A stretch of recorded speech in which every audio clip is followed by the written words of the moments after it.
Good morning, good evening. It's Shmamma. I'm here to review Genius Aretha. I have watched all the episodes of the series, season 3. So I'm going to be reviewing episode 3. The episode starts off with Ted still around. Like, why is you still here, sir? Like, you didn't hear when she said she wanted a divorce? I guess he didn't catch that memo. But he's trying to be a dad and he's trying to be a husband. I was having high hopes for Ted. I thought he had changed his ways, but I guess he really did not. And during this time, the civil rights movement was happening, and her dad was organizing, and never knew that her dad was basically the mastermind of the civil rights movement, the Freedom March. Wow, amazing. But Martin was all the face of it. Aretha wants to participate somehow. She feels like she's just standing on the side doing doing nothing but making music, and she feels like she can do more. She can voice her opinion about the situation even more. So what she does is she leaves the studio, um, goes out by herself with no bodyguard. This is the Queen of Soul here. And you just walking out, don't even care who sees you. Got glasses on with a scarf, like that's gonna hide your face. She walks up to a man who I was hoping that she was gonna leave Ted for.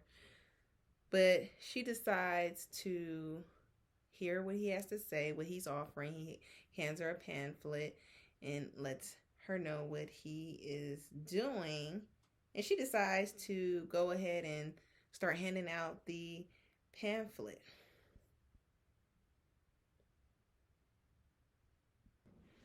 And didn't even know what she was handing out. Just was handing out pamphlets. Like, really, girl? Really? I was like, you're not going to even read it. You're just going to let the man tell you what it's about. No, I have to read it for myself. I'm not going to go off of what somebody else tell me. And then on top of that, I only knew you for 2 seconds. You trying to tell me, you just going to start handing out pamphlets and don't even know this person? Okay, that's what we doing. Okay, good. So then I'm not going to say her manager, the Kexler comes and retrieves her and tell her she needs to go back and sing because I'm paying for the studio time. And she complies, but she said, you know what? I'm about to do something. I'm about to make a record. And Martin Luther King comes to dinner that night to her dad's house, I believe. And he asks her to participate in a concert for the benefit of the movement. And she's like, sure. And her dad's like, I don't think so. Or I could be there too. And Martin Luther King's like, we don't really need your support. We need singers to help with the concert to get money. And I don't think your preaching is going to get the money here. Okay? It ain't going to get the money. But Dad did not want to accept the fact that Martin Luther King didn't want him. He wanted the attention. He didn't want Aretha to have the attention. That's what I'm saying. This man, he was hanging on Aretha's coattail since she was 12 years old, since she been on that chitlin circuit. To me, it seemed like Aretha was stretching herself thin by trying to do this concert, doing the tour dates and everything. And, even her dad kind of insinuated on it, but he was kind of like blocking, hating. It wasn't no concern type of situation. It was like, you're hating on her. And you wanted to be the shine. Martin Luther King makes a slight pass at Aretha, touching her hand and stuff. And she was like, How's Coretta? How's Coretta doing? And he just looks all down and displeased to even hear his wife's name. I didn't understand that. That woman, here again, a woman is being good to you, taking care of your kids and your house and making sure you got clothes to wear every day. And you got the audacity to step out on her? I mean, if this lady wasn't doing any of those things, then I can understand you cheating. But when a person is being faithful, I'm so tired. It's like I might as well just do nothing. Because even if I do all I can, you're still going to be out here doing me wrong. But nothing happens between her and Martin, Aretha and Martin. I was thinking, oh my gosh, please, Aretha, do not sleep with this man. Please don't tell me you slept with this man. But they didn't. They just stayed up all night talking and building a relationship together, understanding one another's background, her as a singer, him as a representative of the people, and trying to fight this segregation that's going on against all black people at that time. The next morning, they don't go to sleep. Well, at least Aretha doesn't. And she's sleep deprived, talking about she gonna sleep in the car. Her manager's like, excuse me, sleep in the car? What do you mean? Ain't gonna be no sleep for you. And so they get to a concert where Aretha is performing, and she barely goes on stage and say, how y'all doing? I'm feeling good, and passes out. I said, how you gonna sit up there and lie to the people? You just lied to them in their face. You clearly were not feeling good because you passed out. She broke her arm, so now she can't play the piano anymore. And she's still trying to go on tour, even though the doctor is telling her, you need to rest. You are pushing yourself too hard. But she had to pay a lot of people's bills. A lot of people's bills. I'm not going to lie. If I find a good man that loves the hell out of me, who knows how to love the hell out of me, all I want to do is take care of them. That's it. But when a person's loving all up on you, all you want to do is just make that person happy. So as long as you're doing your job, I can do my job. That's what I realized in life. Anywho, so once she heals from her broken arm injury, so they take it back to little Aretha, where she performs. Her performance is beautiful. And then here come Tanya from Little Women LA. I was like, yes, Tanya, get your coins, girl. I'm so happy you getting more money than just the show that you're on, okay? I love you on Little Women LA. And I loved you on this episode as well. I believe her name was Sammy in Aretha. So Sammy comes and performs, and she does her thing. I was like, that's a deep voice. So this woman was a little person and she had a deep voice. Wow. But she blew it out the park, right? Then Aretha's in the back, little Aretha's in the back, talking to some teenagers or women, young women, and they over there inquiring about who her baby daddy is, looking real scandalous. So who you say your baby daddy is again? None of your business. That's how Aretha looked. None of your business. I didn't. Why you not at home with your baby? That cute face. Who you say your baby daddy was again? And then here comes Sammy and was like, oh, let me see, and snatches it from him. Thank God, because them girls was messy. I was like, not you too, Sammy. But no, she was there to assist little Aretha. And then they go to the back. Aretha and Sammy goes to the back, and they start discussing her Aretha's mother and the baby. And I wasn't sure, but did Sammy pass Aretha a cigarette and never Aretha started smoking it? I was like, you know she is 13, right? I mean, y'all the same height, but you ain't the same age. Okay. I'm just saying. Is that how they did it back in the day? Well, let me say. She was drinking. Daddy knew. So, I mean, I guess that's just what it was. As long as you're surrounded by loved ones who's really not loved ones because she got pregnant.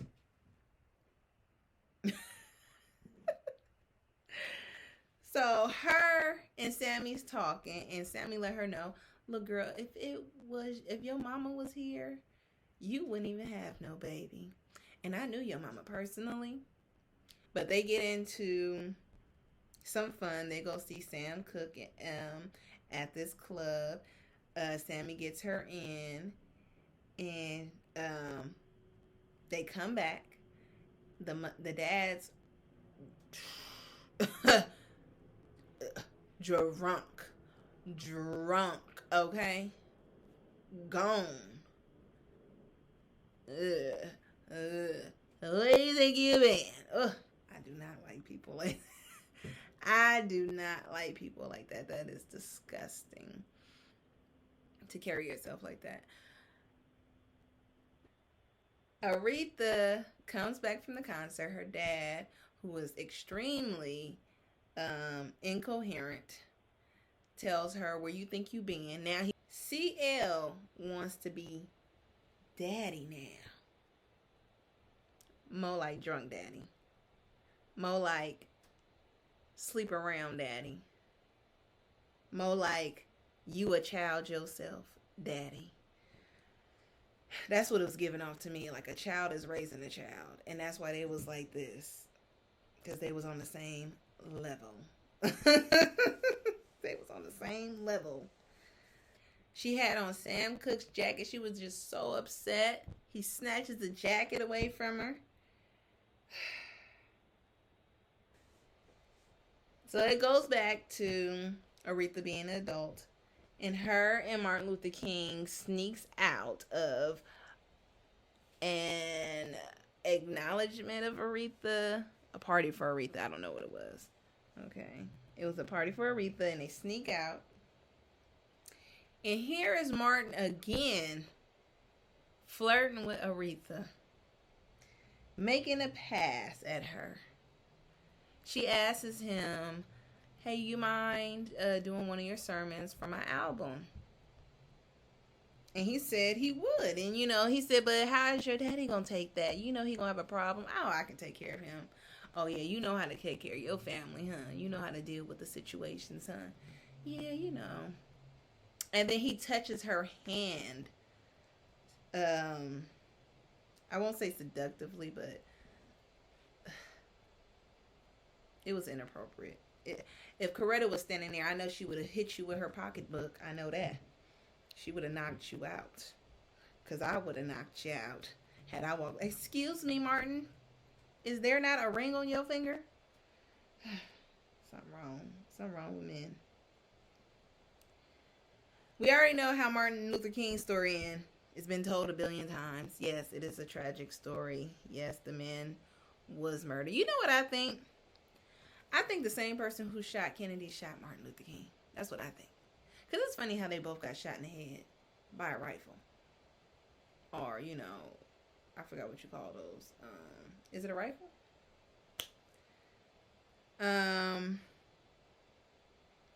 So I thought that was pretty odd. One was close, one was far distance, but they both were shot in the head. Well, Martin was shot in the neck. Close to the head, okay? It was a tragic story, and I'm pretty sure if Martin Luther King was alive, we would have gone far and farther than the civil rights movement, farther than the civil rights bill. We would have surpassed where we are now. I'm pretty sure. And they're talking about it on one of these documentaries on Netflix, and it's amazing.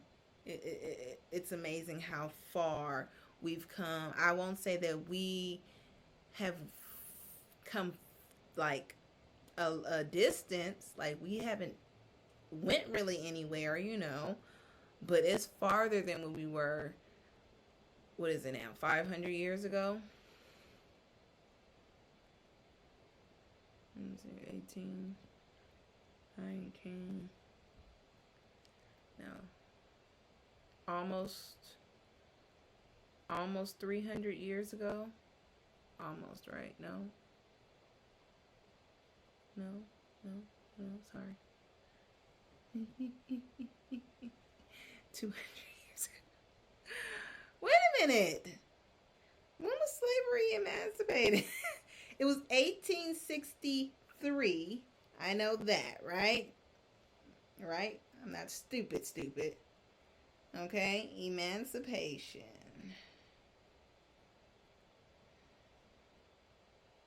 Proclamation. Okay. I guess I am slow, but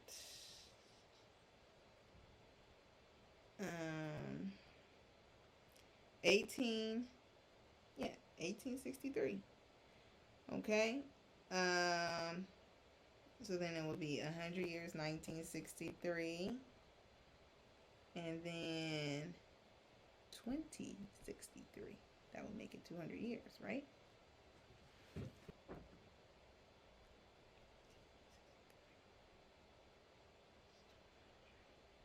Yes. Okay. So 2063 will be 200 years since the emancipation of slavery. And we are slow and steady in progression, but we have progress. And what I do want to say is that people of color, which means Black, Hispanics, Latin, Asian, French. Can I say French? Or are they in a European descendants, huh? Okay, I'll cut that part out. Africa. So everybody else who is in that persons of color are the same. Everybody deals with some type, everybody besides Caucasian people deal with discrimination in some form of way, some type of prejudice against them, some type of hatred against them. We had the what I call them is Indians, forgive me, Afghanistan people, those regions in that area, Saudi Arabians. They had to deal with discrimination and attacks against them not too long ago. Okay, with the whole ISIS thing. Now Asians is dealing with it. And they see, who is being there for them? Who is being a supporter for them? So we're slow and steady. Because not too long ago, Asians did not feel us. They didn't like us. But they see that we are on their side. We got their back. We don't want nobody to get hurt. I don't want to see nobody get hurt. I'm just tired of it all. But it won't stop until Jehovah comes. It won't stop until he comes. He has to rule this world. And Satan is ruling right now. But anywho, I just want to leave that on you guys' mind to say, yes, we are progressing. And this episode shows that even though Martin Luther King did die, he died for a cause so that I can live today as freely as I want to. Because I don't think I could have dealt with that at that time in 1963. I don't think I could have dealt with that. All that water hose. Somebody would have water hosed my baby. Put a dog on my baby. I didn't even know those was babies out there. Okay. The person getting slapped, socked around like an animal. Then speaking of animals, they got the audacity to compare us to animals. Do I look like a dog to you? Do I look like a sheep, cow? Goat? Chicken? No, I look like you. I'm walking on two legs just like you. I got 10 fingers just like you, two eyes just like you, eyebrows and everything. Teeth, ears. What do you mean? I am a mammal just like you moron. So if you calling me a dog, then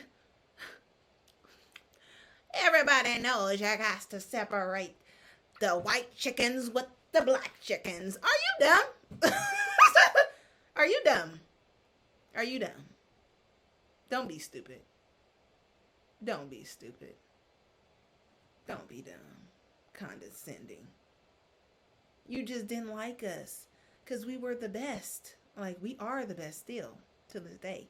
With all the problems we deal with every day, we still rise every morning. One man said, living out here is just hell. It's hell. Okay, whatever state he lived in the South, it's just hell. I bet it was. Jehovah chose you than me. Okay, better you than me. And thank God I grew up in California and not the South. Because I don't know if I could be running down the street every day from somebody attacking me because of the color of my skin. Like, you don't have nothing to do but harass me. Your life consists of harassing me and bringing attention and light to me and trying to destroy me. Because clearly, I'm of some value in this world. You can't tell me I'm not worth anything. Emmett Till's mother is better than me. I keep telling people. Minds you don't want to touch. Minds you don't want to touch. That's the only reason why I wake up every day. So if I have no reason to wake up, what do you think I'm going to do? I'm going to sleep peacefully. So anyways, that's my opinion on Aretha Franklin. Episode 3. Have a good night, everyone. Have a good morning. I hope your day goes well.